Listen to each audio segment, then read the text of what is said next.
Kedua pembicara yang akan sharing ilmu pada siang hari ini adalah Dr. Eko Sulistiono dari Perinasia Cabang Jawa Timur. Beliau juga anggota Pengurus Pusat Perinasia. Kemudian pembicara kedua adalah Prof. Yeni Rustina, SKP, MAPP SC PSD. Beliau juga dari Pengurus Pusat Perinasia. Izinkan saya untuk menayangkan sebentar mengenai tata tertib webinar kita ini, supaya peserta yang hadir dapat mengikuti dengan baik sampai selesai dan nanti memperoleh sertifikat. Baik, tata tertib yang pertama, peserta kami mohon mengisi link form absensi yang ditampilkan di kolom chat. Buat peserta yang bergabung di YouTube, bisa dilihat ini linknya seperti yang ada di layar monitor, yang tertulis dengan huruf merah. Kemudian form absensi akan dibuka sekitar 30 menit. Peserta yang terlambat bergabung dan form absensi sudah ditutup, simak acara hingga selesai. Nanti diisi form evaluasi untuk data e-sertifikat. Link form evaluasi akan kami buka di akhir acara selama 20 menit. E-sertifikat tidak akan mencetak nama peserta yang datanya tidak tercantum di link form evaluasi. Kemudian saat ada presentasi, kolom chat akan dinonaktifkan sementara agar kita fokus pada materi dan akan dibuka kembali menjelang sesi tanya jawab. Pada saat kolom chat sudah dibuka, silakan peserta sekalian menulis pertanyaan untuk diajukan kepada masing-masing pembicara. Terima kasih. Demikian tata tertib webinar kami. Terima kasih sudah bergabung bersama kami. Selamat mengikuti webinar, semoga bermanfaat. Waktu sepenuhnya saya serahkan kepada Dr. Teti selaku moderator. Silakan Dr. Teti. Terima kasih kepada pembawa acara. Assalamualaikum warahmatullahi wabarakatuh. Waalaikumsalam. Terima kasih pada semua peserta yang sudah bergabung pada acara webinar Perinasia ini. Adapun acara yang akan disampaikan pada hari ini adalah dua materi. Yang pertama adalah mempertahankan norma. Yang kedua adalah mengatasi hipotermi dan menjaga stabilitas suhu. Demikian acara yang akan diselenggarakan hari ini. Yang pertama yang akan disampaikan adalah oleh Dr. Eko Sulistiono, SPAK, yaitu mempertahankan hinormoglikemi pada neonatus. Silakan, Dr. Eko. Atau bisa ditukar Prof. Yeni dulu, Dr. Teti. Oke, boleh. Ya. Jadi sepertinya Dr. Eko ada masalah dengan koneksi. Jadi mohon maaf. Jadi kita akan langsung ke topik yang berikutnya adalah mengatasi hipotermia dan menjaga stabilitas suhu yang akan dibawakan oleh Prof. Yeni Rustina, SKP, MAP, ST, dan PhD. Untuk itu kami persilakan Prof. Yeni untuk mempresentasikan materinya. Silakan Prof. Yeni. Baik, terima kasih Dr. Teti, spesialis anak konsultan. Juga Ibu Sari dan tim yang telah mengatur jalannya webinar kali ini. Saya mencoba share screen, tapi agak sulit ini untuk masuk ke full screen, untuk masuk ke untuk mau share screen.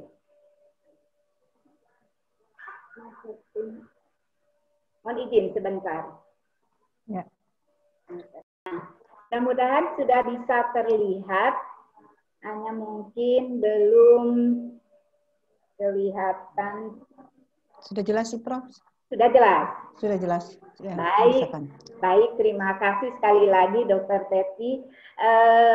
Para peserta webinar yang saya banggakan, pada siang hari ini saya akan mendiskusikan tentang bagaimana cara mengatasi hipotermia dan menjaga stabilitas suhu. Saya sangat yakin teman-teman semua sudah sangat memahami tentang hipotermia dan bagaimana cara penata laksanaannya, begitu juga bagaimana cara mencegahnya. Hari ini kita akan menyamakan persepsi bagaimana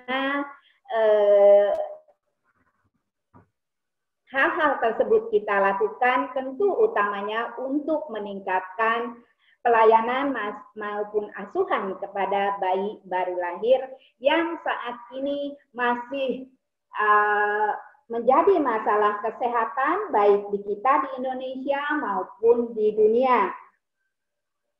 Masalahnya adalah kita ketahui bahwa sampai saat ini angka kematian bayi masih tinggi, khususnya angka kematian neonatus. Kita sudah belajar dari pengalaman yang lalu ketika MDGs itu angka kematian neonatus tidak bergeming selama 5 tahun, yaitu di 19/1000 kelahiran hidup. Jadi selama 5 tahun itu menetap seperti itu. Artinya apa?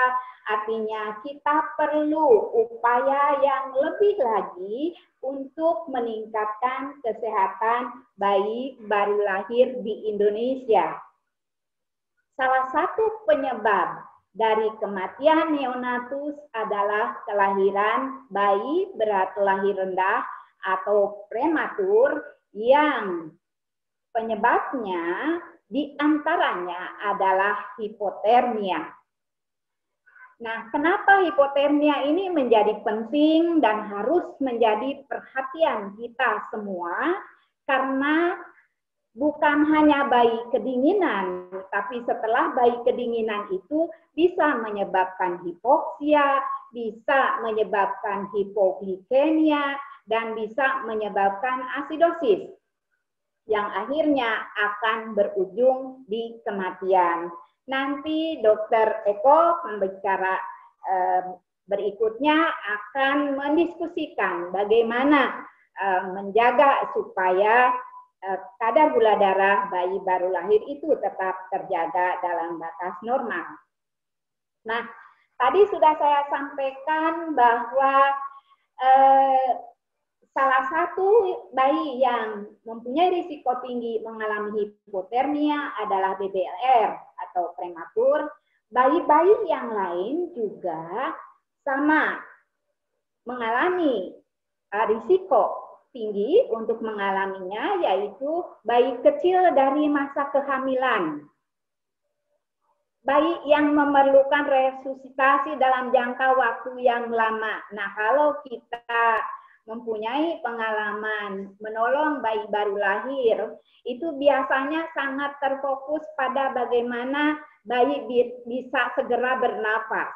Tetapi hal lainnya kadang-kadang kita lupakan, sehingga bayi akhirnya jatuh dalam kondisi hipotermia. Kemudian mengalami penyakit akut seperti pembedahan. Beberapa penelitian itu terjadi hipotermia pasca pembedahan, baik itu segera setelah pembedahan maupun setelah transportasi dari kamar operasi sampai ke ruangan. Kemudian hipotonia atau penurunan aktivitas otot karena obat sedasi atau analgetik yang diberikan. Nah, nanti kita di belakang akan membicarakan kenapa aktivitas otot ini menjadi penting di dalam memproduksi panas pada bayi baru lahir. Hipotermia ini dapat terjadi selama dalam perawatan atau saat proses transportasi atau rujukan seperti yang tadi saya sampaikan. Alhamdulillah saya mendapatkan hasil penelitian tentang profil bayi rujukan berdasarkan program Stable yang penelitinya adalah Dr. Emma. Beliau mengidentifikasi bahwa 64,7% bayi rujukan saat saat masuk rumah sakit berada dalam kondisi tidak stabil. Nah, ini harus menjadi catatan bagi kita karena ini terjadi di Indonesia, walaupun ini terjadinya di daerah timur, di Makassar, tetapi inilah gambaran di kita, di Indonesia, data ini yang kita punya. Nah, kondisi yang tidak stabil dan paling sering ditemui adalah ketidakstabilan suhu. Nah, Dr. Emma menemukan ada 38,1% itu hipotermia bayi-bayi yang dirujuk. Dan mayoritas hipotermia bayi rujukan ini terjadi pada bayi prematur. Jadi, apa yang tadi sudah saya sampaikan itu terbukti dengan penelitian Dr. Emma ini. Nah, oleh sebab itu, maka sistem transportasi ini sangat penting agar bayi yang dirujuk ini dalam kondisi stabil. Nah, tentu tidak semua fasilitas layanan kesehatan mempunyai fasilitas yang memadai seperti inkubator transport. Sehingga tidak jarang cara merujuk bayi itu dengan digendong, dibedong, kemudian digendong seperti itu. Itulah yang terjadi, banyak terjadi sehingga bayi mengalami kedinginan. Nah, pada kali ini saya akan memfokuskan pada program stable yang mungkin semua sudah pernah mendengar atau kalaupun belum mendengar. Jadi program stable ini terdiri dari S-nya, Sugar and Safe Care. Artinya apa? Nanti Dr. Eko akan menyampaikan betapa pentingnya bayi itu dalam kondisi sweet. Artinya apa? Gula darahnya itu normal, kemudian bayinya juga aman ya dalam asuhan, dalam perawatan kita. Yang kedua nanti temperatur nanti kita akan diskusikan dengan lebih mendetail, lebih mendalam. Kemudian airway, jalan nafas, kita sudah memahami bagaimana jalan nafasnya harus kita pelihara supaya pertukaran gas bisa terjadi dengan optimal. Kemudian blood pressure di sini bisa dilihat dengan heart rate, kemudian pengisian kapiler. Kemudian ada lab work, jadi hasil-hasil pemeriksaan laboratorium juga harus dilihat. Dan yang tidak kalah pentingnya additional support untuk keluarga, dan kita juga harus bicara dengan bayinya walaupun bayi tersebut tidak bisa berbicara. Nah, kunci dalam pencegahan hipotermia yaitu mempertahankan suhu tubuh normal bayi harus menjadi prioritas, baik pada bayi sakit maupun bayi sehat. Jadi jangan merasa bahwa ini bayi sehat aman dimandikan lama-lama juga enggak apa-apa. Jangan punya pemikiran seperti itu, apalagi kalau suhu ruangannya itu dingin. Coba mari kita evaluasi diri kita masing-masing. Di tempat kita kerja masing-masing, pernahkah mengidentifikasi fenomena bahwa bayi banyak yang mengalami hipotermia pada saatnya perpindahan dinas dari yang jaga malam ke jaga pagi? Pada saat pagi melakukan pengkajian, tidak jarang kita menemukan bayi tersebut hipotermia. Nah, itu bukan sesuatu yang wajar. Kita harus teliti kenapa bayi-bayi atau anak hipotermi pada saat pergantian dinas pagi. Kita harus telusuri ke belakang. Ada apa? Jangan-jangan bayi-bayi ini kan dimandikan pagi hari jam 5. Jangan-jangan suhunya itu terlalu dingin. Yang kita harapkan suhu ruangan itu 26 derajat Celcius. Nah, itu yang harus menjadi perhatian. Karena apa?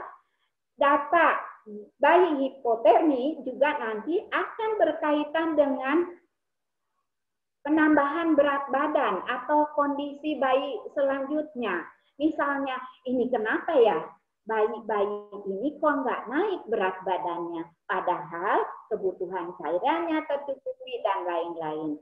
Lihat, jangan-jangan dia mempunyai riwayat instabilitas suhu. Suhunya tidak stabil, kadang hipotermi, kadang normal, kadang hipertermi. Itu harus menjadi perhatian kita. Sesuatu yang harus ditindaklanjuti. Kemudian berikutnya adalah bayi prematur dan BBLR sangat rentan untuk terjadinya hipotermia. Nah, tadi sudah saya sampaikan. Bayi yang mengalami resusitasi dalam jangka waktu yang lama atau bayi sakit juga risiko hipotermianya meningkat. Oleh sebab itu, jangan jatuh hipotermia dulu baru kita melakukan sesuatu, tetapi jaga jangan sampai bayi kita menjadi hipotermia. Nah, tentu hadirin sekalian, teman-teman semuanya sudah sangat memahami suhu tubuh normal bayi baru lahir itu ada pada rentang 36,5 derajat Celcius sampai 37,5 derajat Celcius. Nah, dikatakan hipotermi, tentu kalau kurang dari itu, hipotermia sedang kalau 35,9 sampai 32 derajat Celcius, dan hipotermia berat apabila kurang dari 32 derajat Celcius. Sebaliknya, kalau hipertermia berarti suhunya lebih dari 37,5 derajat Celcius. Nah, pada kesempatan ini juga saya ingin menyampaikan kepada teman-teman beberapa istilah, yaitu yang pertama netral thermal. Jadi suhu netral, yaitu suhu tubuh di mana bayi mengeluarkan energi lebih sedikit atau mengeluarkan energinya minimal untuk mempertahankan suhu tubuh normalnya. Sehingga penggunaan oksigen juga lebih sedikit. Kalau penggunaan oksigen lebih sedikit, berarti upaya bernapas juga tidak akan meningkat seperti itu. Kemudian netral thermal environment, jadi suhu lingkungan yang netral, yaitu lingkungan yang memungkinkan bayi mengeluarkan energi minimal dalam mempertahankan suhu normal tubuhnya. Nah, kita akan bicarakan selanjutnya tentang bagaimana mekanisme kehilangan panas. Saya sangat percaya rekan-rekan semuanya, hadirin yang ikut dalam webinar ini sudah sangat memahami 4 mekanisme kehilangan panas ini, tapi mari kita mengevaluasi masing-masing apakah sudah menerapkan ini di dalam asuhan sehari-hari. Kunci yang perlu kita pegang bahwa panas akan berpindah dari yang lebih hangat ke yang lebih dingin. Artinya apa? Apabila bayi diletakkan atau ditidurkan di ruangan yang sangat dingin, tentu panas tubuh bayi akan pindah ke suhu yang lebih rendah.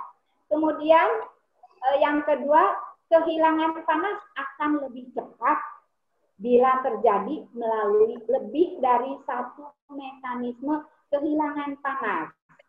Kita sudah tahu ada 4, yaitu konduksi, perpindahan panas antara 2 objek karena kontak langsung.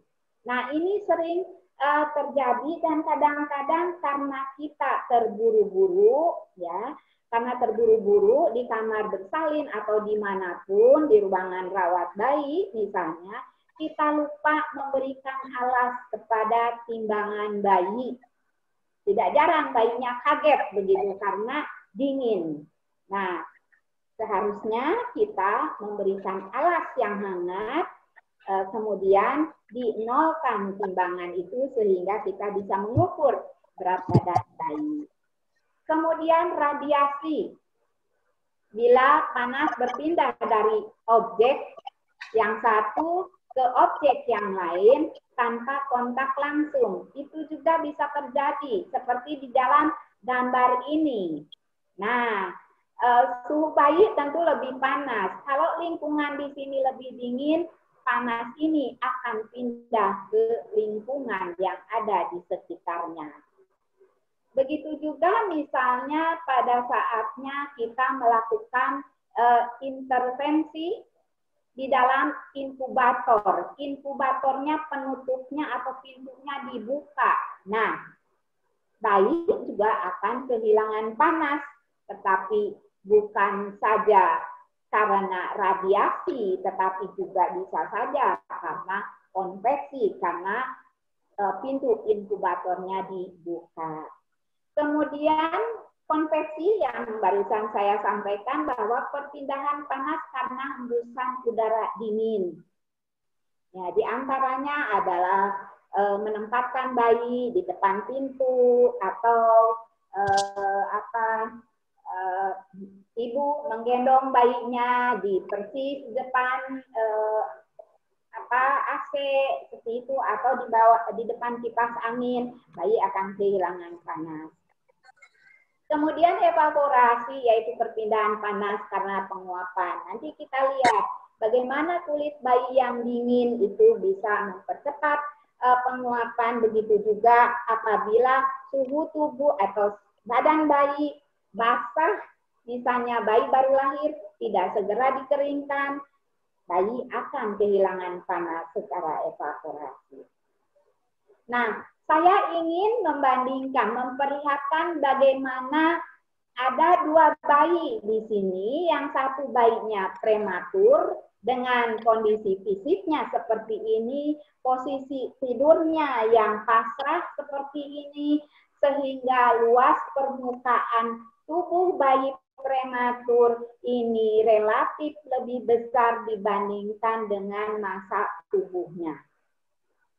Kemudian dengan kulit yang tipis ini juga tadi mempercepat kehilangan panas, persediaan lemak coklat juga sedikit, dan lemak di bawah kulit sebagai isolator juga sangat sedikit. Berbeda dengan bayi yang cukup bulan. Ini melipat, fleksi, ekstremitasnya fleksi sehingga kalau diukur permukaan tubuhnya ini lebih kecil ya dibandingkan dengan yang bayi prematur karena dia melipat seperti ini. Headset kok. Nah, bagaimana respons bayi terhadap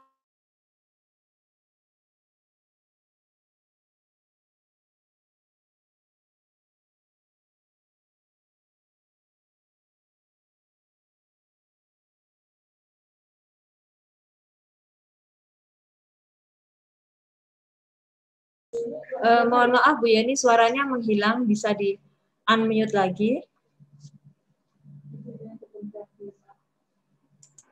Unmute sendiri ya. Ya, baik, terima kasih Bu Sari sudah mengingatkan. Kembali bahwa ada beberapa respons bayi terhadap suhu dingin. Yaitu yang pertama aktivitas volunteer dari otot, yaitu kemampuan otot untuk berkontraksi. Kemudian menggigil, sehingga dengan menggigil sama seperti kita orang dewasa, kalau kedinginan kita akan menggigil begitu sehingga badan kita menjadi lebih hangat. Sayangnya kemampuan menggigil ini sangat kurang pada bayi baru lahir. Oleh sebab itu, untuk merespons terhadap suhu dingin supaya dia bisa menjadi hangat dengan mekanisme yang ketiga, melakukan termogenesis kimiawi, yaitu dengan mengeluarkan norepinefrin dan menstimulasi metabolisme lemak coklat untuk menghasilkan panas. Nah, sayangnya lemak coklat ini pada bayi prematur ini sangat minimal, apalagi bayi-bayi yang lahir di bawah 26 minggu. Jadi persediaan lemak coklat ini sangat minimal. Dan lemak coklat itu tidak akan bertambah setelah melahirkan. Oleh sebab itu, kita harus menjaga jangan sampai bayi-bayi ini kena dingin. Nah, tindakannya seperti apa? Untuk mencegah kehilangan panas secara konduksi, yaitu hangatkan terlebih dahulu objek yang akan kontak dengan bayi, diantaranya tempat tidur, tangan, stetoskop, selimut. Misalnya begini, kalau ruangan akan sudah ada informasi akan ada bayi baru lahir masuk ke ruangan kita. Kita mendapatkan informasi awal walaupun tidak lengkap. Langsung kita set inkubator sesuai dengan standar yang ada. Saya yakin teman-teman di ruangan sudah punya standar suhu lingkungan itu berdasarkan usia dan berat badan bayi. Supaya begitu bayi datang, itu lingkungannya atau tempat tidurnya sudah hangat. Kemudian kenakan topi, alasi timbangan dengan selimut hangat, dan jangan lupa buat skala kembali 0 sebelum menimbang, supaya betul-betul menimbang berat badan bayi. Kemudian kehilangan panas secara radiasi. Jauhkan bayi dari kaca atau dinding yang dingin, tutupi inkubator dan jauhkan dari dinding yang dingin. Gunakan inkubator berdinding ganda untuk menyediakan permukaan yang lebih hangat di dekat bayi. Kehilangan panas yang lain yaitu konveksi, caranya dengan meminimalkan atau menghindarkan bayi dari aliran udara di sekelilingnya dan hangatkan dan lembabkan oksigen segera. Ini tadi sudah saya sampaikan. Dan bagaimana mencegah jangan sampai kehilangan panas secara evaporasi, yaitu segera keringkan bayi setelah lahir dengan selimut atau handuk yang telah dihangatkan. Singkirkan semua kain basah, kenakan topi dan tutupi bayi berat lahir yang sangat rendah ini pada saatnya resusitasi dengan plastik polietilen. Nah, hal yang harus kita hindari, kadang-kadang kita terburu-buru ingin menyiapkan sesuatu atau supaya bayinya hangat, yaitu dengan men-set inkubator atau radian warmer ini lebih tinggi dari suhu tubuh bayinya. Nah, yang kedua, ini masih ada sampai saat ini. Kenapa saya katakan demikian? Karena 2 kali penelitian, dua kalinya saya masih menemukan orang tua dari bayi prematur atau BBLR menggunakan botol panas di samping kulit bayinya untuk menghangatkan. Mudah-mudahan di tempat teman-teman tidak terjadi seperti ini. Kemudian, hindari cara menghangatkan selimut di dalam microwave atau di atas radian warmer karena panasnya tidak terkontrol, bahkan kemungkinan bisa terjadi terbakar. Kemudian, hindari juga menempelkan benda panas langsung ke ekstremitas bayi yang perfusinya tidak baik. Nah, ada beberapa metode ya untuk memberikan kehangatan pada bayi yang sering sekali kita lakukan di ruangan maupun di komunitas di rumah adalah dengan membedong dan memberikan topi ya. Nah, saya akan menyampaikan Di sini tentang radian Wormer, inkubator, dan penggunaan topi dan perawatan metode kanguru. Mari kita lihat satu persatu. Radian Wormer ini sangat efektif dan efisien. Biasa digunakan untuk bayi segera setelah lahir. Jadi pada saatnya bayi baru lahir, kalau harus dipisahkan dari ibunya, ditempatkan di dalam radian Wormer ini.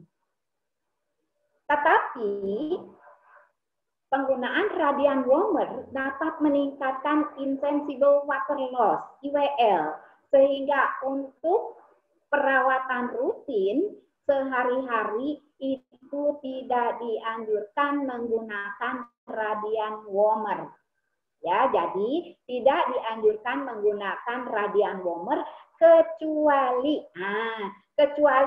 pada bayi yang sakit sekali, yang banyak dilakukan prosedur untuk tadi pengobatan maupun yang lainnya.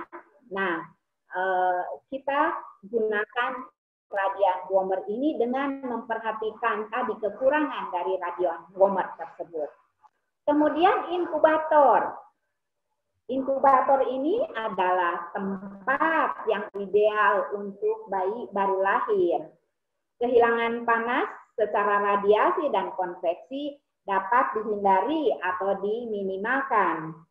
Suhu inkubator dapat diatur sesuai dengan kebutuhan bayi atau menggunakan sistem komputerisasi, yaitu menggunakan servo kontrol yang langsung inkubatornya mengatur sendiri sesuai dengan suhu yang kita inginkan. Tetapi ada kerugiannya dari inkubator ini. Di antaranya adalah suhu inkubator dapat turun secara drastis bila pintu inkubator dibiarkan terbuka. Nah, biasanya kejadian ini terjadi apabila kita melakukan satu prosedur atau intervensi. Lama intervensinya. Pintu semua dibuka, jendela inkubator dibuka atau bahkan pintunya dibuka. Nah, hal ini akan menimbulkan panas dari dalam inkubator itu keluar tadi ke udara yang lebih dingin, ke udara lingkungan, dan untuk kembalinya lagi ke suhu yang kita harapkan itu memerlukan minimal 10 sampai 20 menit. Kemudian metode yang lain yaitu penggunaan topi dan perawatan metode kanguru.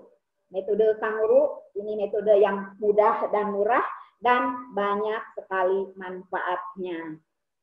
Nah, bagaimana kita memberikan asuhan atau pada bayi yang mengalami hipotermia di dalam inkubator? Sekali lagi, sebelum memasukkan bayi ke dalam inkubator, pastikan inkubator itu sudah hangat supaya kehilangan panas secara konduksi bisa dihindari. Kemudian pastikan bayi dalam kondisi kering dan pakaikan bayi topi.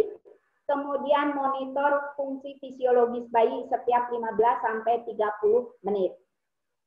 Nah, jika dengan cara seperti itu belum berhasil, baru kita naikkan setengah derajat suhu inkubator itu setiap 30 menit. Jadi tidak boleh langsung menaikkan suhu inkubator 1 derajat, tidak boleh.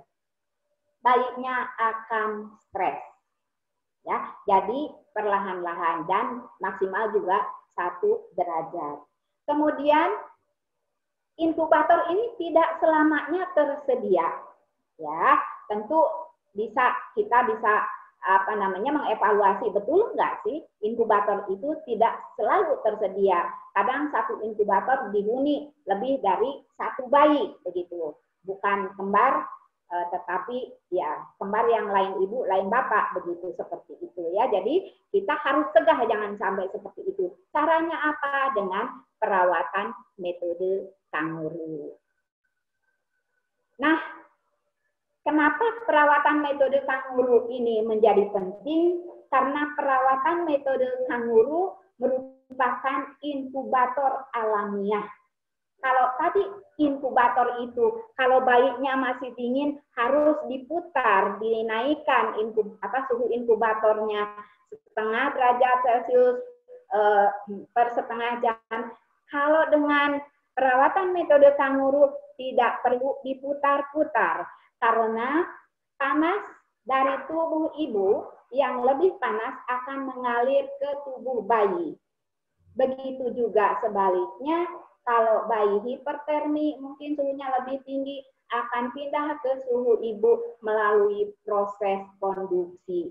Sehingga terjadi thermal sinkron dalam batas normal seperti itu. Nah, banyak sekali manfaat PMK dan rekan-rekan sekalian peserta webinar tentu yang sudah pernah mengikuti pelatihan perawatan metode kanguru itu tentu sudah sangat memahami bahkan sudah menerapkan di institusinya masing-masing. Saya masih ingin meyakinkan kembali bahwa manfaatnya besar sekali, yaitu angka kematiannya bisa turun 36% lebih rendah dibandingkan dengan bayi yang dirawat di dalam inkubator. Risiko terjadinya sepsis, hipotermia, hipoglikemia, dan hospital readmission juga menurun. Pemberian ASI eksklusif meningkat, rata frekuensi pernapasan dan nyeri juga lebih rendah, dan saturasi oksigen, suhu tubuh bayi, dan pertumbuhan lingkar kepala itu juga lebih tinggi yang dilakukan perawatan metode kanguru. Penelitian yang lain, yaitu ini suatu systematic review dari 3042 BBLR yang dilakukan PMK, hasilnya adalah penurunan risiko kematian, penurunan infeksi nosocomial atau sepsis, penurunan kejadian hipotermia, penurunan kejadian penyakit berat, peningkatan berat badan, panjang badan, dan lingkar kepala. Nah, saya ingin tekankan, kenapa di sini terjadi peningkatan berat badan bayi? Karena bayi yang dilakukan PMK lebih banyak tidur, istirahat, energinya disimpan untuk menaikkan tadi, untuk tumbuh dan berkembang, untuk menaikkan berat badannya. Beda dengan yang tadi, kalau tidak dilakukan PMK, bisa saja dia terjadi hipotermia, sehingga cadangan lemak dan seterusnya itu justru akan dipakai untuk menghangatkan tubuhnya. Kemudian peningkatan pemberian ASI eksklusif, peningkatan kepuasan orang tua dalam perawatan bayinya, dan peningkatan kedekatan emosional ibu dan bayi. Ini hasil dari systematic review. Nah, manfaat yang lain ini terkait dengan transportasi dari satu fasilitas layanan kesehatan ke yang lainnya, di mana tidak tersedia inkubator transport, bisa dilakukan peran metode kanguru. Ini juga ada penelitiannya. Jadi selama transportasi 10 sampai 300 menit, 5 jam berarti maksimal dalam penelitian ini, frekuensi denyut jantung, frekuensi napas, saturasi oksigen, suhu tubuh bayi dalam keadaan stabil, dan orang tua merasa nyaman. Artinya dari penelitian ini adalah perawatan metode kanguru bisa digunakan menjadi metode transportasi yang aman. Dalam gambar di dada ibu ini ada bayinya. Bayi ini mau pulang dan akan cek pendengarannya ke poliklinik sehingga dilakukan perawatan metode kanguru seperti ini. Nah, sebagai penutup, hipotermi pada bayi baru lahir ini dapat dicegah Dan saya tekankan lebih baik mencegah daripada sudah kejadian. Caranya apa? Dengan membantu bayi baru lahir mempertahankan suhu tubuh dalam rentang normal dan mencegah hipotermia selama proses stabilisasi kondisi bayi. Jadi tolong kepada semuanya yang bertugas di layanan kesehatan, jangan terburu-buru dikirim. Stabilkan dulu kondisinya baru dikirim. Seperti itu. Sehingga pada saat sampai di rumah sakit rujukan kondisinya tidak menjadi lebih buruk. Itu mungkin yang bisa saya sampaikan. Nanti kita lanjutkan diskusi dan saya kembalikan kepada moderator. Silakan, Betty. Saya izin stop. Ya, terima kasih. Ya, terima kasih Prof. Yeni atas paparannya yang sangat jelas dan tentu saja sangat bermanfaat untuk kita.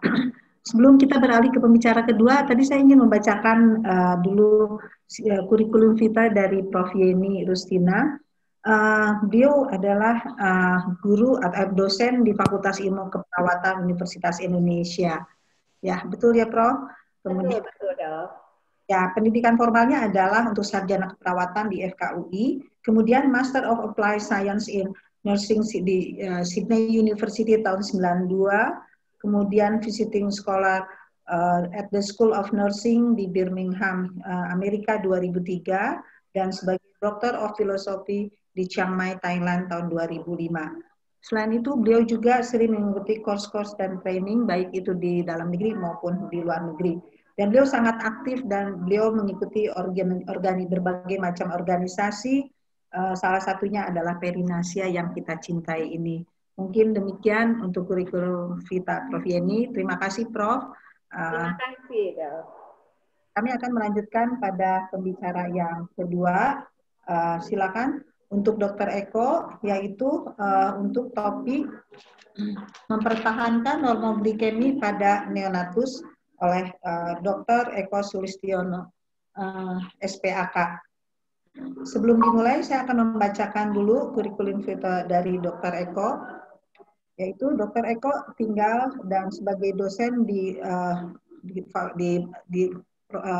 Fakultas Kedokteran Saiful Anwar Malang. Pendidikannya Fakultas Kedokteran di Airlangga University Surabaya. Demikian juga untuk pendidikan lulus sebagai dokter anak tahun 2000 di Universitas Airlangga Surabaya. Beliau juga aktif mengikuti berbagai training baik di dalam maupun di luar negeri, serta organisasi termasuk di Perinasia, IDAI, dan UKK Neonatologi. Demikian untuk kurikulum Dr. Eko Sulistiono. Untuk selanjutnya saya persilakan Dr. Eko untuk membacakan presentasinya. Silakan Dr. Eko. Ya. Terima kasih Dr. Teti, Mbak Sari. Assalamualaikum warahmatullahi wabarakatuh.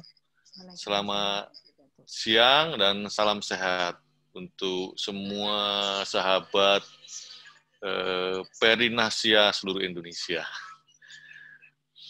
Pada siang ini saya akan membawakan materi tentang mempertahankan normoglikemi pada bayi baru lahir. Sebentar saya share screen ya.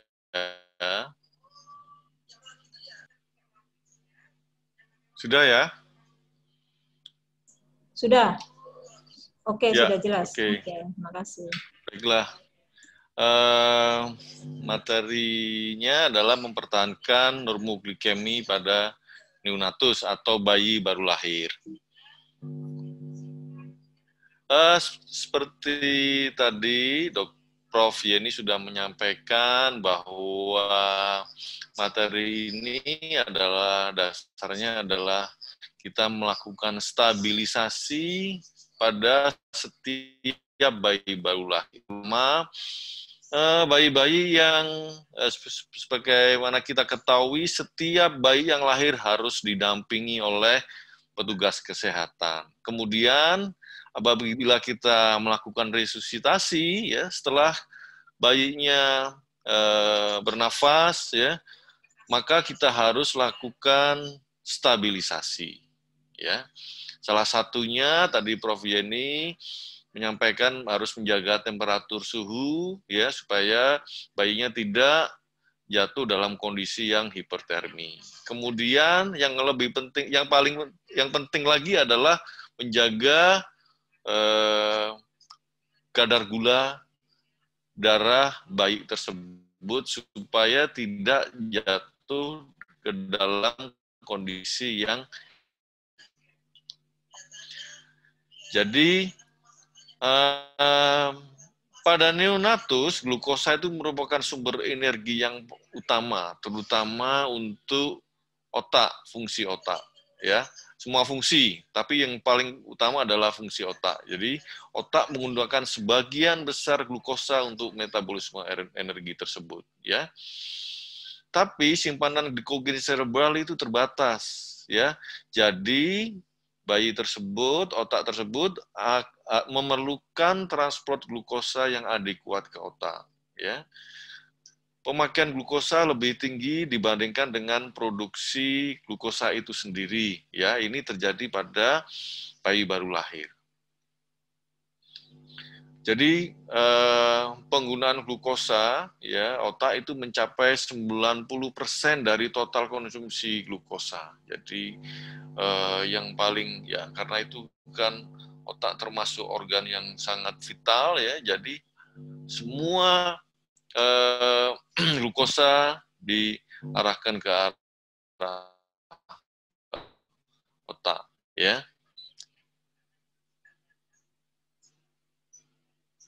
Neonatus itu sangat rentan terhadap segala gangguan yang berkaitan dengan hemostasis glukosa selama masa transisi, ya, dari kehidupan intrauterin ke kehidupan ekstrauterin yang independen. Jadi semua neonatus yang setelah lahir itu pasti akan mengalami masa transisi, ya, masa adaptasi. Bagaimana adaptasi glukosa pasca natal atau setelah lahir? Jadi glukosa itu merupakan sumber energi yang diperlukan janin, ya, pada saat intrauterin itu berkembang, ya, terutama otak, ya. Janin menerima suplai glukosa dari ibunya melalui plasenta secara difusi, ya. Jadi konsentrasi plasma janin, glukosa plasma janin kira-kira 70-80% dari konsentrasi glukosa yang ada di ibunya. Jadi hampir semuanya suplai dari ibunya.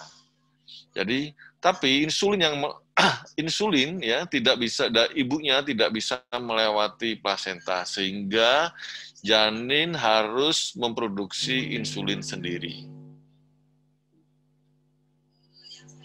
Setelah lahir, suplai oksigen ya sudah pasti berhenti ya. Jadi, tetapi pada saat suplai oksigen berhenti, sekresi insulin masih berlanjut ya. Dan kondisi ini yang menyebabkan terjadinya penurunan cepat glukosa plasma dalam beberapa jam selama kehidupan. Ya, selanjutnya, seandainya ini berlangsung, akan terjadi pelepasan hormon glukagon dan kortisol untuk memproduksi glukosa endogen. Jadi ada mekanisme sendiri dari bayinya untuk memproduksi glukosa endogen, ya, melalui gluconeogenesis dan glucogenolisis. Ya. Ini adalah mekanisme kompensasi untuk mempertahankan supaya kadar glukosa darah bayi tersebut masih baik, masih normal. Pada neonatus yang sehat maupun yang sakit itu dapat mengalami hipoglikemi selama beberapa hari kehidupan. Jadi, terutama otak itu menggunakan glukosa untuk memenuhi kebutuhan metaboliknya, ya. Jadi pada bayi baru lahir yang sehat membutuhkan laju infus glukosa yang lebih tinggi, ya. Jadi penggunaan glukosa itu otak mencapai 90% dari total konsumsi glukosa, ya. Jaringan ya yang lain itu dapat menggunakan asam lemak bebas, keton ya, serta simpanan untuk menyimpan glikogen atau untuk metabolisme karbohidrat. Jadi tapi yang paling diutamakan adalah otak. Jadi bila kadar glukosanya rendah pada bayi baru lahir, ya dapat menyebabkan gejala sistem saraf pusat. Ya, ini yang tidak kita kehendaki, ya.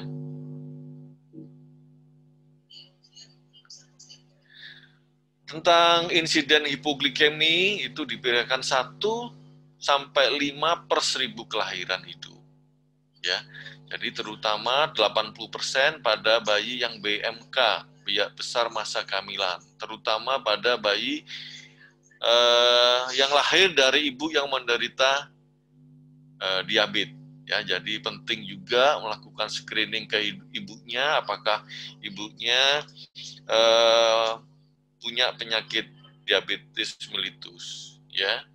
Dan pada ibu-ibu yang dengan diabetes, ya, tapi kadar gulanya terkontrol, itu risiko untuk terjadinya hipoglikemi atau terjadinya kelainan metabolik yang lain pada bayi tersebut akan berkurang. Jadi yang penting adalah screening juga untuk ibunya.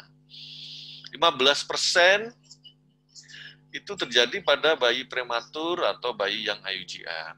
Jadi insiden seluruh populasi bayi yang berisiko tinggi terjadinya hipoglikemi itu mencapai 30%. Jadi besar sekali. Makanya kita memang harus bisa menjaga kadar gula darah bayi-bayi yang baru lahir atau neonatus. Jadi memang banyak terdapat variasi definisi dari hipoglikemi neonatal. Ya. Jadi hipoglikemi itu 10% terjadi pada bayi yang sehat. Ya, bayi sehat pun 10% bisa mengalami hipoglikemi ya pada usia 24 sampai 48 jam pertama setelah lahir. Ya. Bahkan nilai gula darahnya itu bisa kurang dari 30% ya pada 1 sampai 20 jam pertama ya. Kemudian dengan inisiasi IMD ya, inisiasi menyusu dini ya, bisa naik nilai normal dalam 48 sampai 72 jam setelah mendapatkan ASI atau IMD. Ya, makanya itu penting sekali tadi adalah IMD, kemudian IMD selain penting untuk menjaga suhu tubuh bayi, juga penting untuk mencegah terjadinya hipoglikemi dan juga ASI sedini mungkin. Ya, itu yang paling penting untuk bayi-bayi yang sehat. Ya. Banyak neonatus dengan nilai GDS yang rendah, tapi tidak ada faktor risiko, ya.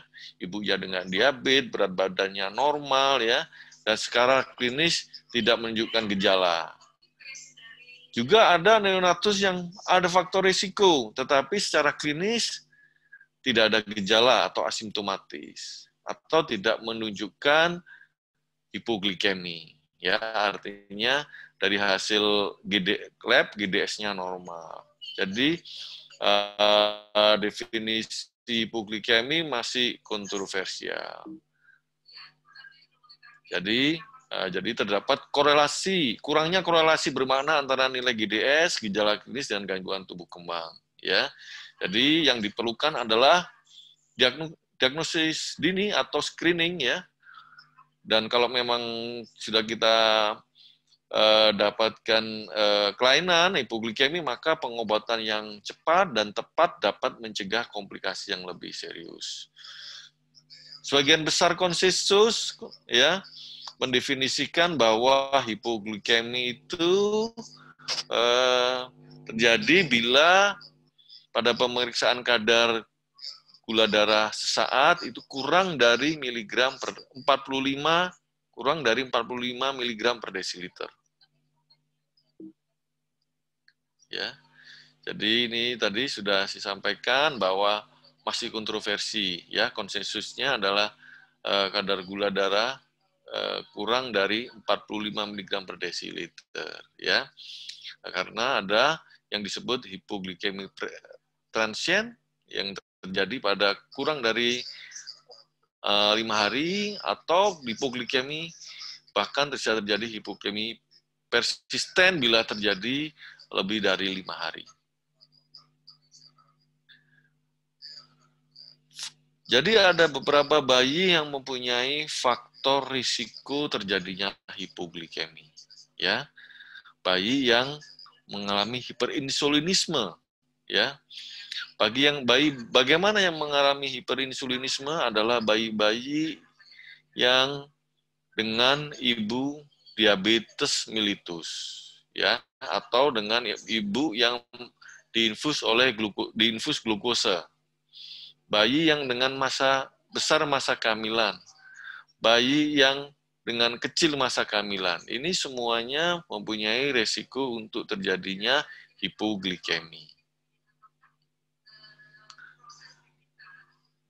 Kemudian bayi yang kurang simpanan glukosanya, ya, pada bayi yang kurang bulan, ya, bayi yang lebih bulan, atau bayi yang dipuasakan, atau bayi kecil masa kehamilan.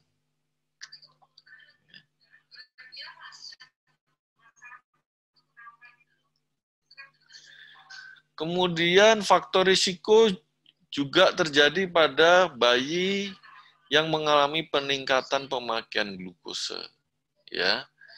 Misalnya bayi dipuasakan, kemudian bayi dengan sumbatan saluran cerna, kemudian bayi dari ibu yang mengkonsumsi obat-obatan tertentu, ya, misalnya beta blocker, obat hipoglikemi, ya, terbutalin, thiazid, antidepresi, dan asam valproat, ya. Ini bayi-bayi yang berisiko untuk terjadinya hipoglikemi, ya. Kemudian tadi peningkatan pemakaian juga terjadi pada bayi-bayi yang misalnya sepsis, ya. Kemudian bayi yang mengalami distres nafas, ya, bayi yang mengalami asfiksia berat, ya. Itu juga bayi tersebut berisiko untuk terjadinya hipoglikemi. Jadi tanda dan gejala hipoglikemi itu meliputi gejala yang berkaitan dengan neurogenik, ya, berasal dari aktivasi sistem saraf simpatis sebagai respon terhadap hipoglikemi, dan ada gambaran neuroglycopenik, berasal dari susunan saraf pusat, ya, karena kekurangan glukosa. Jadi gejala neurogeniknya atau adrenergiknya meliputi ini munculnya pada saat awal hipoglikemi, bayinya keringat dingin, bayinya pucat, terjadi ketidakstabilan suhu tubuh, ya. Kemudian rewel atau kasmarah, ya. Kemudian bayinya terasa gemetar, ya, takikardi, ya, muntah, ya, itu gejala-gejala neurogenik, ya. Kemudian ada gejala neuroglycopenik, ya. Ini terjadi kalau seandainya bayi tersebut tidak segera kita atasi hipoglikemiknya, maka akan terjadi apnu, ya, bayinya lemas, hipotoni, bahkan kejang, ya, karena sudah tadi kekurangan glukosa di sistem saraf pusatnya, sehingga bayinya menjadi kejang, bahkan menjadi koma, ya, bisa berlanjut ke kematian, ya. Yang ini yang tidak kita harapkan. Bagaimana kita melakukan screening glukosa darah? Ya, jadi ini penting ya, memantau kadar glukosa darah pada semua neonatus yang berisiko tinggi harus ditapis atau di screening, ya. Pada saat lahir, kemudian 30 menit setelah lahir, kemudian setiap 2-4 jam selama 48 jam, atau sampai pemberian minum bisa berjalan baik, ya, kadar glukosa darah normal akan tercapai. Bagaimana pencegahan hipoglikemi? Ya, jadi ini yang paling penting ya adalah pencegahan. Jangan sampai bayi-bayi yang kita tolong ya itu terjadi hipoglikemi. Ya, misalnya menghindari faktor risiko yang dapat dicegah, misalnya hipotermi. Ya, tadi sudah disampaikan oleh Prof. Yeni bahwa hipotermi ini jadi kalau segera tidak kita atasi akan bayinya jatuh ke dalam kondisi yang hipoglikemi, ya. Kemudian terjadi asidosis metabolik, ya. Ini semuanya akan memperburuk kondisi bayi, ya. Pemberian makanan enteral merupakan tindakan preventif yang tunggal dan yang paling penting. Tindakan makanan enteral apa sih yang kita lakukan untuk bayi sehat? Yaitu yang paling awal adalah inisiasi menyusu dini, ya, selama 1 jam, ya. Kemudian kita lanjutkan dengan ASI sedini mungkin, ya. Jika bayi tersebut tidak mungkin untuk menyusui, misalnya bayinya kecil, kemudian bayinya ada distres nafas, ya, maka pemberian minum bisa dilakukan, ya, bisa diberikan dengan menggunakan sonde dalam 1-3 jam setelah lahir. Ya, apa yang kita berikan? Ya, tentu saja masih kita ini bahwa yang paling cocok untuk bayi-bayi kita adalah ASI, ya. Kita motivasi ibunya untuk memompa ASI-nya dan kemudian kita berikan bayinya melalui sonde.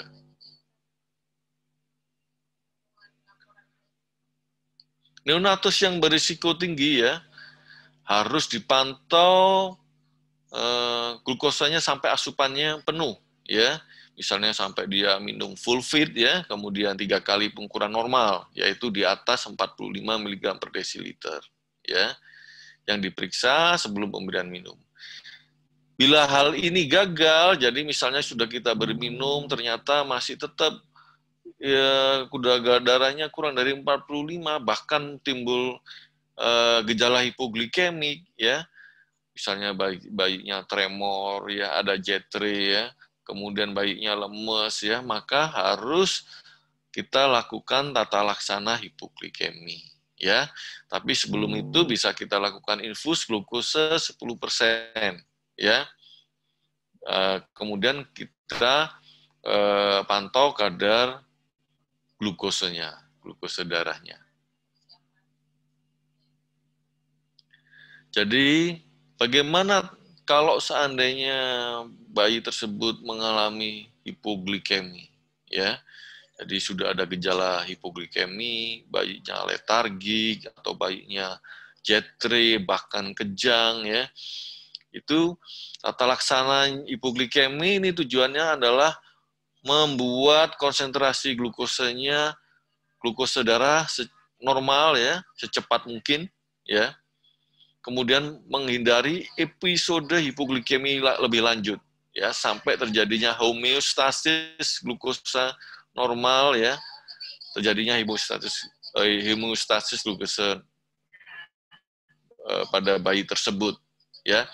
Jadi kita lakukan koreksi, ya, kemudian kita beri maintenance supaya tidak terjadi hipoglikemi lagi. Jadi ada tata laksana neonatus dengan risiko tapi tanpa gejala, ya.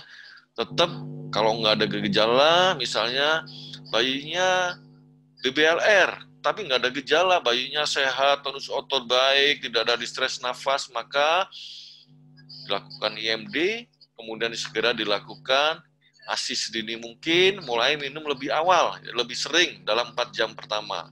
Berikan ASI secara langsung atau secara dengan pipa orogastrik. Pada neonatus yang puasa, ya terpaksa kita puasakan, misalnya bayi ada riwayat asfiksia, ya, kemudian bayinya kecil, ya, beratnya kurang dari 1.500, kan nggak mungkin dia bisa ini, ya, toleransi minumnya pasti masih jelek.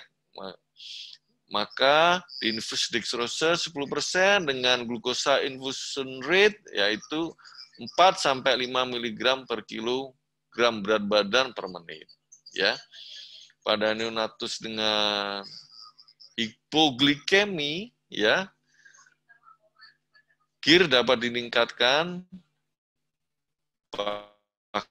bisa 12 mg per kilogram berat badan per menit, ya, bila ini hipoglikeminya berlanjut, ya, bisa terjadi persisten atau refraktor hipoglikemi, ya. Tentu saja pada kondisi seperti ini kita mesti harus kolaborasi dengan dokter endokrin, ya, kalau sudah pada yang refraktor atau persisten. Ini adalah rumus untuk menghitung GIR, ya.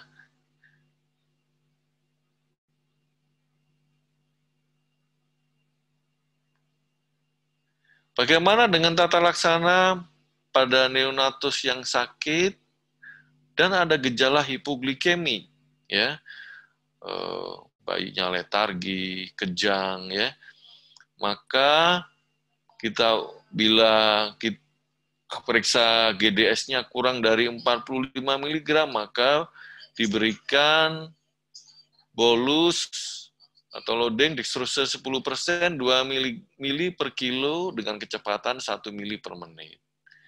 Kemudian setelah dilakukan bolus, maka dilanjutkan dengan cairan rumatan dextrose 10%, 80 mg per kilo per hari, dengan target gula darahnya adalah 50-110 mg per desiliter. Ya. Bila kadar GDS-nya masih kurang dari 40 mg, maka ulangi pemberian lagi, ya. Ini kalau ada gejala, ya. Diulangi pemberian lagi, ya, bila ada gejala hipoglikemi, loading atau bolus 2 mili per kilo dengan kecepatan 1 mili per menit, dan juga rumatan 10 dextrose 10%, 100 mili per kilo per hari. Ya. Bila setelah 2 kali bolus dengan dextrose 10%, GDS masih kurang dari 50, maka diberikan dextrose 10% dengan kecepatan 120 mili per kilo per hari, ya, atau konsentrasinya dirubah jadi dextrose 10% menjadi dextrose 12,5%, ya. Kemudian kita evaluasi GDS setiap 30-60 menit, ya, hingga GDS 2 kali berturut-turut lebih dari 50 mg per desiliter. Ya. Seperti tadi yang saya sudah sampaikan, bila masih terjadi hipoglikemi persisten, maka kita mesti harus berkolaborasi dengan dokter divisi endokrinologi. Ini adalah algoritme, ya, tentang penanganan hipoglikemi pada bayi prematur. ya. Ini ada, ntar ini bisa di, ya. Jadi ini hipoglikemi menurut gula darah ya. Pada bayi-bayi yang berisiko hipoglikemi, misalnya bayi yang lahir dengan ibu diabetes, ya, bayi yang dengan besar masa kehamilan, KMK, ya, kemudian bayi yang sakit, stres, ya, dari stres nafas, ya, bayi dipuasakan atau polisitemia, maka harus kita periksa kadar gula darahnya segera, ya, apalagi kalau sudah ada gejalanya, ya, diare, tremor, kejang, bahkan apnu, ya. Jadi sekitar 30 sampai 60 menit harus kita periksa kadar gula darahnya. Ya, kemudian berapa kadar gula darahnya setelah 30 sampai 60 menit? Bila kadar gula darahnya kurang dari 25 mg per desiliter, maka pemberian dextrose 10% 2 ml per kilo dengan kecepatan 1 ml per menit, ya. Kemudian dilanjutkan dengan dextrose 10% maintenance dengan GIR 6 sampai 8, ya, yang paling kiri, ya, kotak yang paling kiri, ya. Lakukan screening selanjutnya, ya, sekitar 15 dalam sampai 30 menit, ya. Jika tetap kurang dari 25, maka naikkan GIR-nya 2 mg per jam, ya. Bila sudah 12 mg per kilo per menit, ya, sudah tinggi ini, sudah yang paling tinggi, maka segera konsulkan ke bagian endokrin, ya. Tunda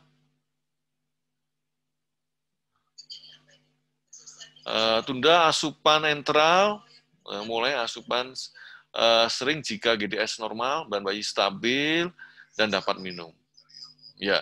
Kemudian pantau GDS secara periodik, ya. Jadi bila setelah resusitasi perlu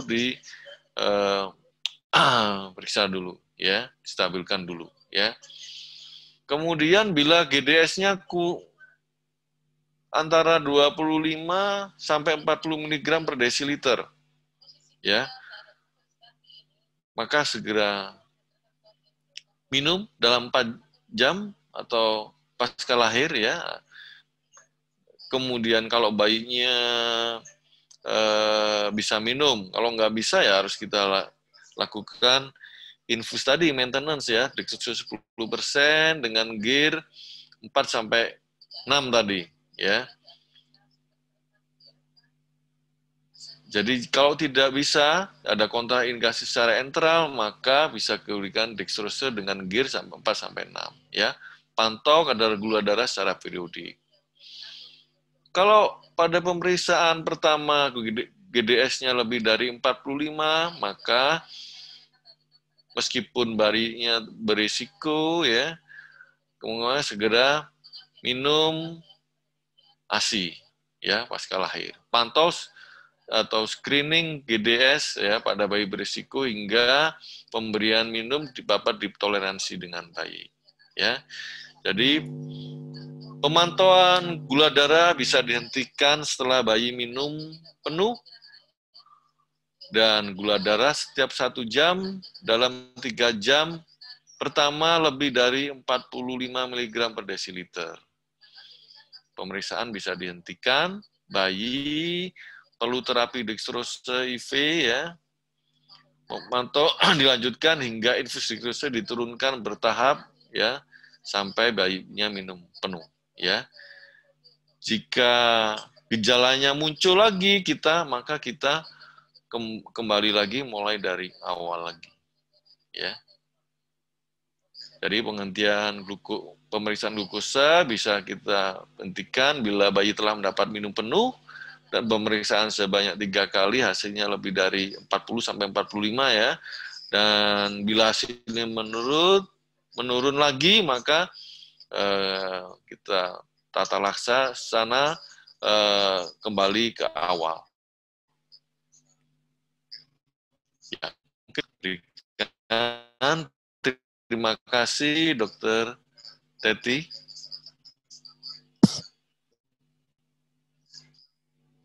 Terima kasih Dokter Eko atas presentasinya ya, sangat jelas ya. Ini sangat penting untuk kita ya. Kita tahu bahwa pada bayi-bayi terutama prematur ataupun infeksi sering sekali mengalami hipoglikemi. Untuk selanjutnya kami di sini sudah ada beberapa pertanyaan. Mungkin yang pertama ke Prof. Yeni dulu ya. Yang pertama adalah dari Ibu Teti Sianturi dari Stikes Nauli Husada Sibolga. Prof. Yeni, mohon maaf sudah menyimak. Ya. Oke, maaf. Ya, oke. Yang pertama adalah bagaimana jika di suatu daerah yang masih sangat jauh dari peralatan memadai, apa yang harus dilakukan terhadap bayi hipotermi? Langsung dijawab, Dok? Ya, silakan langsung dijawab, soalnya banyak Bu, atau mau sekaligus? Enggak, dijawab saja mungkin. Ya, ya nanti takut lupa Bu. Ya. Betul, baik Dokter Teti, terima kasih banyak. Pertanyaannya baik sekali. Ada lagi nggak?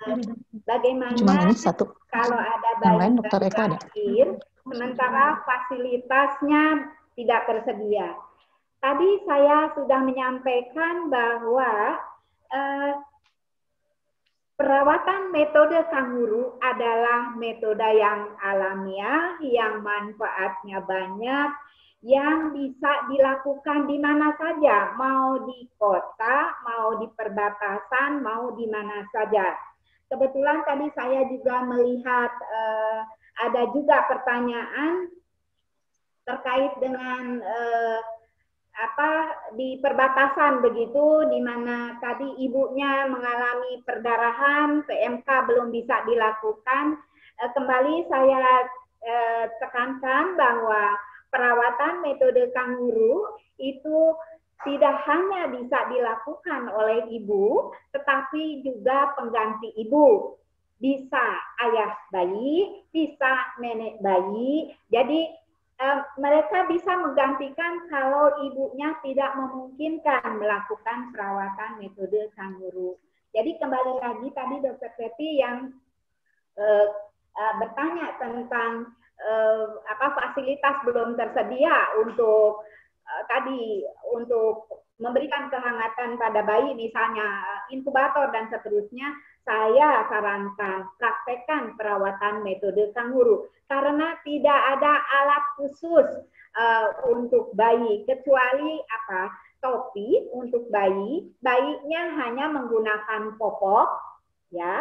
Popoknya juga dilipatnya minimal supaya badan bayi, kulit bayi maksimal menempel ke kulit ibunya. Kemudian diikat. Pengikatnya tidak perlu menggunakan baju khusus kanguru, tapi cukup yang ada di rumah. Apakah kain panjang? Boleh. Sarung bapak juga boleh. Yang penting bayi difiksasi supaya bayinya aman. Demikian Dokter Teti jawaban saya. Oke, terima kasih Prof. Saya rasa cukup jelas ya Ibu Teti Sianturi. Yang kedua adalah pertanyaan bagaimana menyikapi terapi yang membuat bayi menjadi hipotermi pada suatu kondisi bayi yang mengalami hipoksik isemi ensefalopati. Mungkin maksudnya cooling terapi ya Prof ya. Iya, sementara dalam stable bayi harus ditempatkan dalam kondisi normotermi. Ya, begitu Prof pertanyaannya yang kedua. Baik, terima kasih Dokter Teti. Ini pertanyaannya memang terkait dengan kondisi yang cooling terapi begitu. Cooling terapi beda beda ada SOP-nya tersendiri bahwa memang tujuannya adalah memberikan terapi dengan membuat bayi itu dingin selama 84 jam seperti itu. Jadi memang itu yang harus diikuti dan sudah ada prosedurnya yang harus diikuti, bagaimana cara menghangatkannya dan bagaimana mendinginkannya juga. Nah, yang saya sampaikan tadi Maaf itu, Prof. Itu unmute, di mute. Prof Yeni suaranya, oke. Iya, nggak tahu ini suka tahu-tahu unmute, maaf. Nah, tetapi pada kondisi-kondisi di mana hipotermi terjadi karena pemberian obat, bukan karena cooling terapi. Kalau cooling terapi memang sengaja dibuat hipotermi begitu, karena dalam kasus HIV, HIE betul sekali. Nah, pada kondisi di mana hipotermi terjadi karena pemberian obat-obat analgetik, nah itu kita harus mengantisipasi dari riwayatnya bayi itu seperti apa, dia mendapat terapi apa. Nah, kalau misalnya dari riwayatnya itu kita melihat ada obat yang kira-kira bisa meningkatkan risiko bayi hipotermi, mulai kita melakukan observasi secara ketat. Tadi saya sudah sampaikan 15 sampai 30 menit sekali diukur suhunya. Bagaimana respons bayi terhadap obat tersebut, begitu. Itu Dokter Teti yang bisa saya sampaikan. Terima kasih Prof Yeni. Jadi memang untuk Ibu Alicia ya, pertanyaan yang tadi, jadi harus dibedakan antara hipotermi pada pasien dengan hipoksia ischemia ensefalopati dengan yang normotermi yang biasa ya. Mungkin itu agak sedikit berbeda ya. Saya rasa Prof Yeni sudah menjelaskannya ya. Kemudian dari Ibu Mary, jika BBLR dirujuk menggunakan metode kanguru, apakah diperlukan plastik? Ya, silakan. Langsung ya Dok. Ya, silakan Prof. Dijawab. Pertanyaannya baik sekali. Jika bayi BBLR dirujuk dengan perawatan metode kanguru, apakah perlu plastik? Tentu tidak perlu, karena yang kita harapkan di dalam perawatan metode kanguru adalah kontak seluas mungkin antara kulit bayi dengan kulit ibu. Nah, kulit bayi dengan kulit ibu seluas mungkin sehingga aliran panas dari ibu ke bayi itu menjadi lebih banyak, lebih maksimal seperti itu. Nah, bagaimana caranya supaya pada saat transportasi perjalanan itu tidak terjadi kehilangan panas. Jadi setelah bayinya ditempelkan ke ibu, hanya menggunakan popok dan topi, kemudian bayinya diikat ke badan ibu, kemudian ibunya tidak menggunakan pakaian bagian atas, sehingga bayi bisa menempel ke kulit ibu secara langsung, lekat kulit ke kulit. Setelah diikat bayi dengan ibunya, yang tadi bayinya ditempatkan di dada ibu, di antara kedua payudara ibu, kemudian kepalanya miring ke salah satu sisi, kiri atau kanan, sedikit ekstensi tengadah, maksudnya supaya jalan nafasnya juga menjadi lebih lancar, kakinya akan menekuk, dengan demikian banyak sekali atau permukaan tubuh bayi diharapkan maksimal nempel ke permukaan kulit ibu. Kemudian kita ikat. Nah, setelah diikat, ibu dimintakan untuk memakai bajunya kembali, ya. Baju bagian atasnya dipakai kembali. Kemudian kalau kita ragu di jalanan, kemungkinan akan terkena dingin, kita bisa tambahkan selimut di luar baju ibu. Seperti itu, Dok. Jadi kembali lagi, PMK tidak memerlukan plastik, cukup ditempelkan ke kulit ibu. Kemudian kalau misalnya lingkungannya lebih dingin, bisa ditambahkan ekstra selimut di luar gendongan bayi. Demikian, Dok. Terima kasih Prof. Ya, Prof sangat sangat terampil ya untuk metode kanguru. Saya lihat Prof beberapa kali ya mengikuti course tentang kanguru method ini ya Prof ya. Ya, jawabannya sangat jelas Prof. Terima kasih. Kemudian pertanyaan terakhir Prof, bagaimana caranya memandikan bayi BBLR di mana bayi tersebut telah stabil keadaannya? Apakah bayi tersebut diwaslap dengan air hangat atau boleh dimandikan sehari 2 kali? Mungkin itu Prof. Silakan. Ya.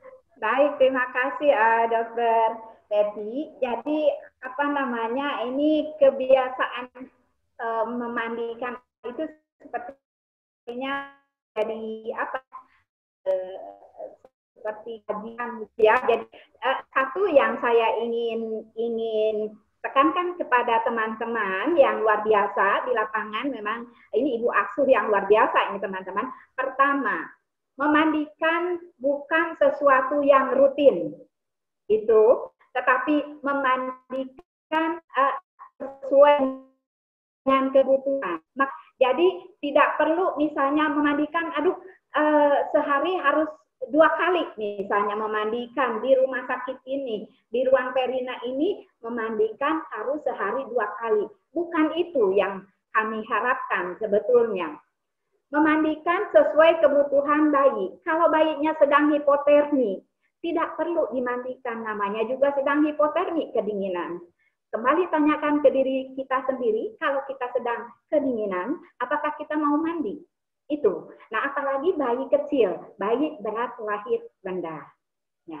Kemudian yang kedua, kalaupun misalnya bayi tersebut dimandikan, artinya dimandikan kalau masih di rumah sakit tentu tidak seperti bayi-bayi yang sehat untuk BBLR.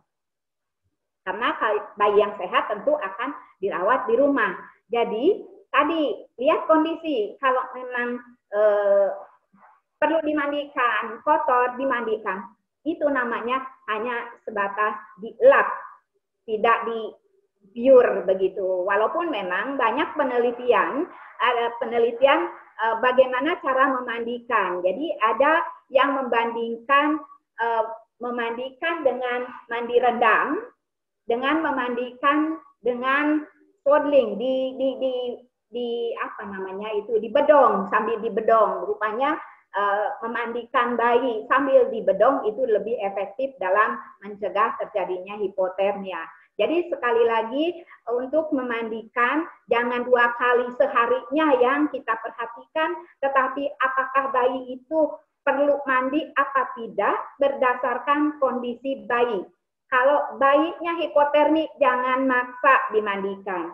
Ada satu penelitian membandingkan bayi yang dimandikan setiap hari dengan bayi yang dimandikan 3 hari sekali.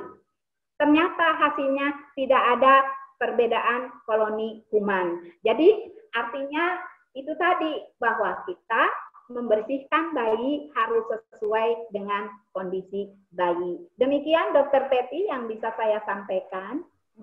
Terima kasih banyak Prof atas jawaban-jawabannya, sangat jelas. Saya rasa kita banyak sekali mendapat manfaatnya, Prof. Terima kasih, Prof. Saya lanjutkan kepada Dr. Eko. Pertama adalah pertanyaannya dari Dr. Intan Permatasari. Kapan waktu yang tepat untuk cek gula darah pada bayi baru lahir? Apakah segera setelah lahir atau sebaiknya kapan, Dok? Ya, silakan Dr. Eko. Dr. Eko. Ya. Silakan dijawab. Ya, untuk bayi-bayi yang mempunyai faktor risiko dan tetapi tidak ada gejala, ya, bayi prematur, BBLR, BMK, ibu diabetes, maka sebaiknya segera setelah lahir, yaitu sekitar 30-60 menit setelah lahir, kita cek gula darahnya. Ya. Jadi yang berisiko. Yang kedua dari Ibu Vivi Oktaviati Tanjung, bagaimana skala pemeriksaan gula darah pada bayi baru BBLR yang hipoglikemi? Ini maksudnya skala pemeriksaan gula darah, Dr. Eko. Oh, pada bayi yang hipoglikemi, skala maksudnya algoritma tadi ya? Ya, betul. Ya, maksudnya algoritma seperti ini. Jadi untuk bayi yang hipoglikemi tadi tetap tadi yang sesuai dengan yang terakhir tadi ya algoritmanya. Jadi kalau kita menemukan gula darahnya kurang dari 25, maka harus segera kita lakukan bolus dextrose 10%, 2 mili per kilo. Kemudian dilanjutkan infus maintenance dextrose 10% dengan kecepatan glukose infusion rate-nya atau GIR-nya itu sekitar 6 sampai 8 mili per kilo per menit ya. Miligram per kilo per menit ya. Itu untuk GIR-nya ya. Jadi itu untuk yang glukosenya kurang dari 25 tadi ya.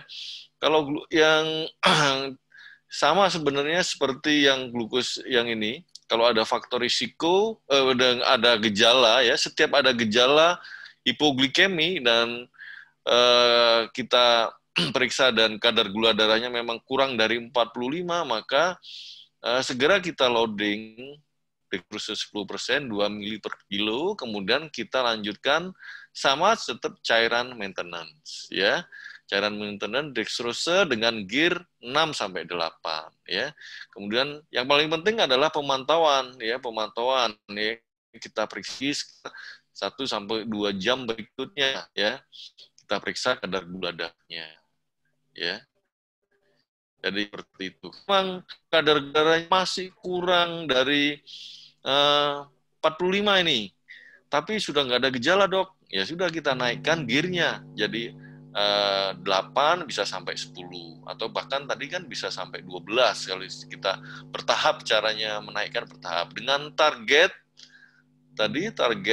glukose darah adalah 50 sampai 110 miligram per desiliter. Itu adalah target glukose darah.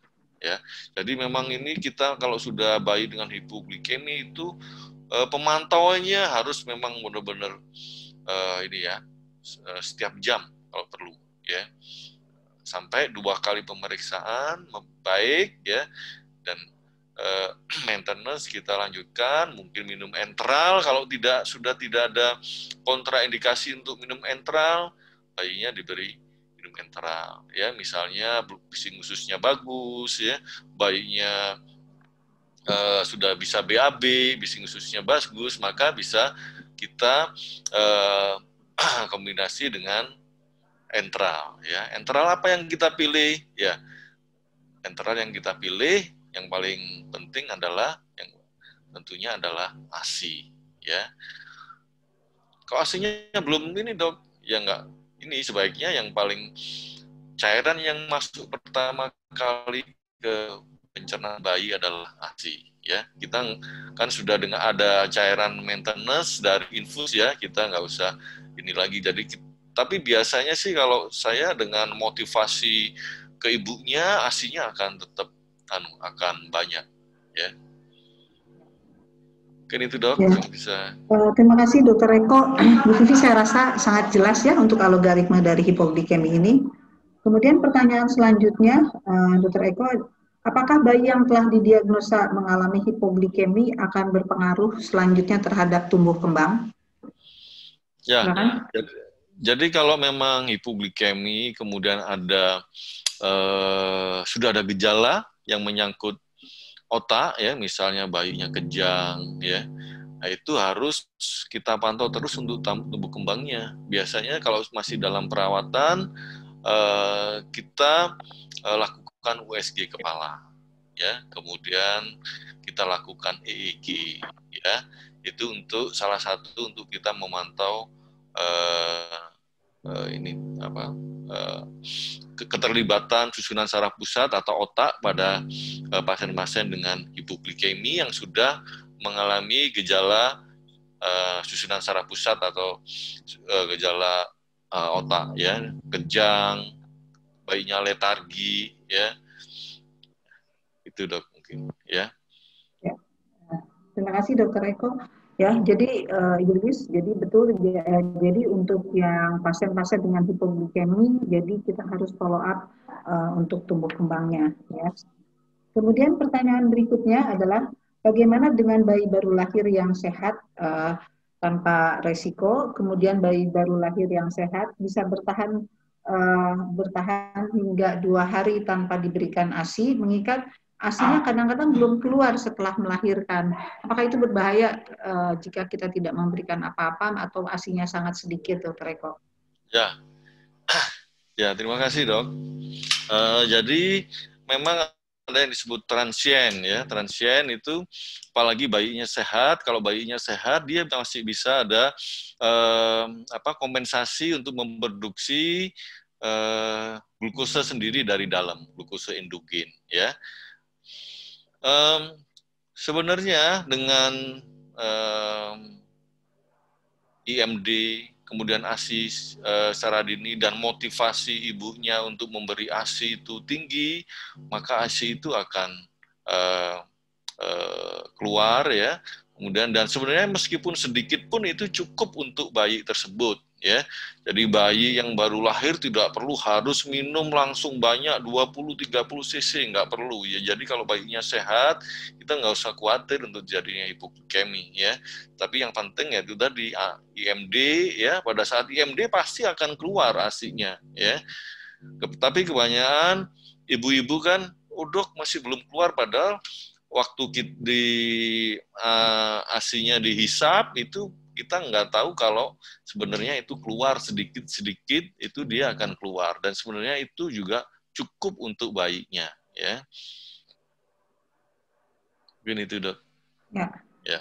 Terima kasih, Dr. Eko. Kemudian pertanyaan selanjutnya, bagaimana jika bayi tersebut sudah menunjukkan ada gejala hipoglikemi, sementara hasil lab atau pemeriksaan GDS belum ada, apa yang harus dilakukan? Ya. Jadi untuk kalau pada bayi baru lahir yang sudah ada gejala hipoglikemi, ya sudah ada gejala misalnya bayinya kejang, letargi, jetre, ya kita lakukan, kalau nggak ada pemeriksaan ya kita mestinya mungkin GDS itu juga mestinya ada, ya. Maksudnya GDS perifer, ya, ini kapiler, ya, itu ada, ya. Dan itu mungkin ya alat yang mungkin di pelosok sudah ada, ya. Tapi memang kalau nggak ada ya untuk ini kita anggap bayinya hipoglikemi dan kemudian oh ya ini ada faktor risiko untuk hipoglikemi, bayinya kecil, bayinya pernah lahir nggak langsung nangis, bayi yang distres nafas kemudian kejang, ya. Kemungkinan itu bisa juga karena hipoglikemi, maka kita lakukan tata laksana sesuai dengan hipoglikemi dengan gejala, yaitu dengan bolus atau ding di 10%, 2 cc per kilo, kemudian dilanjutkan cairan maintenance, ya, dengan GIR 6-8. Itu, dok. Ya, oke. Terima kasih, Dr. Eko. Untuk yang pertanyaan terakhir adalah, apakah ibu bersalin dengan COVID positif bisa menjadi faktor resiko atau terjadi hipoglikemi pada bayi? Ya, sekarang kan banyak ya, Dr. Eko, ya, bayi-bayi dengan ibu COVID positif, ya. Apakah penanggulangannya sama atau ada tindakan khusus pada bayi tersebut? Untuk tindakan khusus hipoglikeminya sendiri tidak ada, ya. Jadi sama, ya.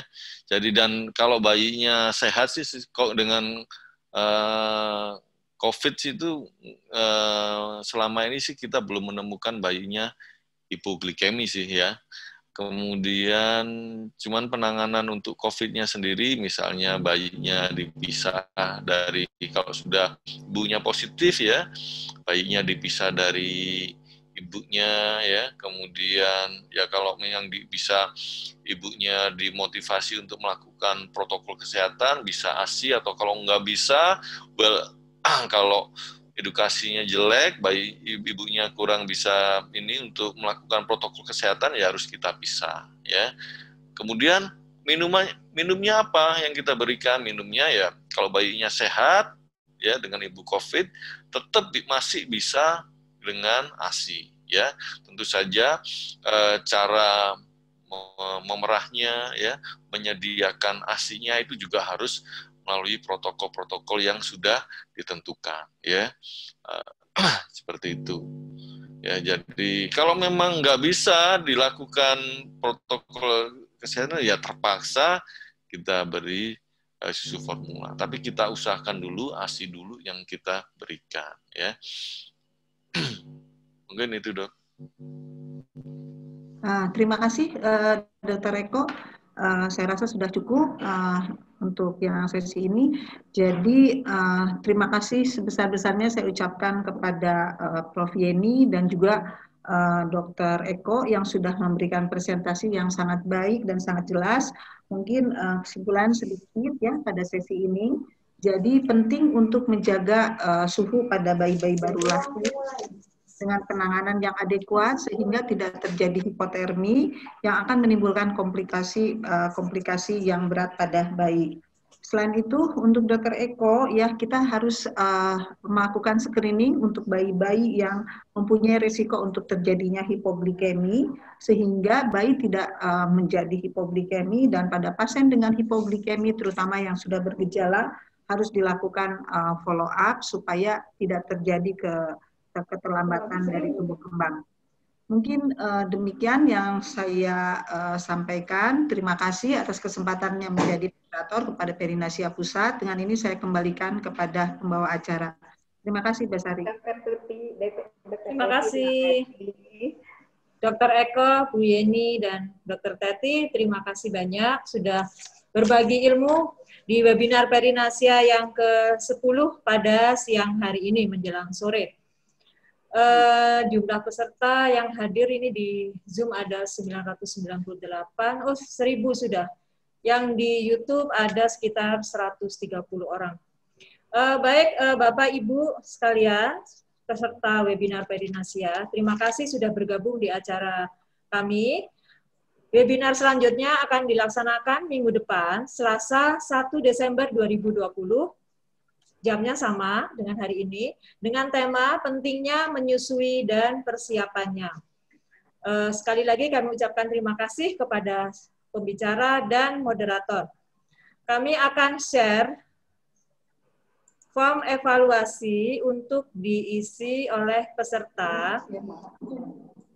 Datanya akan digunakan untuk sertifikat. Untuk keperluan sertifikat, seluruh peserta wajib mengisi form evaluasi di akhir acara webinar. E-sertifikat tidak akan mencetak nama peserta yang tidak ditemukan datanya dalam form evaluasi. Jadi sudah jelas. Ini 1 Desember. Nah, ini adalah link evaluasi yang akan kami buka selama 20 menit. Silahkan teman-teman mengisi. Linknya ada di Zoom. Ya, di chat kolom chat Zoom. Untuk seluruh pembicara dan moderator barangkali mau meninggalkan ruang Zoom, silakan. Baik. Terima kasih Bu Sari, terima kasih semuanya. Terima kasih Dr. Eko, Prof. Yeni, juga Dr. Teti. Semua peserta. Mohon izin saya, Lid. Ya, terima kasih banyak.